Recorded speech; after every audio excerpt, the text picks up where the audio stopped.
I have a sister who got married when she was 18. She had a daughter named Susie. Her husband was unemployed. She had to work 2 jobs to support herself, her daughter, and her husband. Every day, she left the house at 8 a.m., and she only returned around 8 p.m. every night. Around this time, Susie had an imaginary friend. She told my sister it was a little girl named Jessica. Susie would talk about her all the time. My sister even overheard her talking to Jessica. It creeped her out, and after a while, she told Susie she was forbidden to talk about the girl.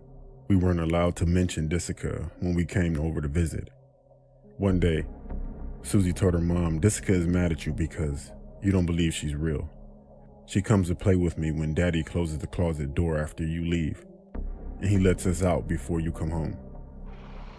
My sister had no idea this was happening. Her husband was supposed to be watching Susie during the day. Instead, he would lock her in the closet with a box of cereal and leave her there all day. When my sister discovered what was going on, she kicked her husband out. The poor little girl spent so much time all alone, locked in a closet, that she had conjured up an imaginary playmate for herself. My sister divorced her husband and got custody of Susie. She decided to move out of the house they were renting.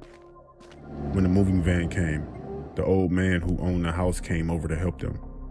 He was talking to my sister and said, "I was always worried about your little girl on those basement stairs. My granddaughter fell down those basement stairs and broke her neck. She died in front of the closet down there." When she heard that, my sister got the chills. "What was her name?" she asked. "It wasn't Jessica, was it?"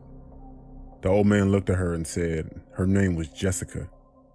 She was only 4 years old. She couldn't say it properly. "And how did you know that's how she said her name, Jessica? How did you know?" My sister was in denial. She told him she didn't know what he was talking about.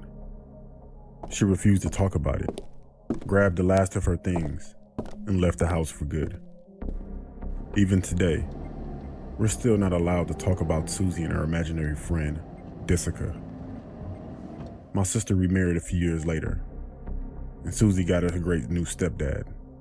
But Susie, when we speak alone, she always brings up that little girl and what she looked like.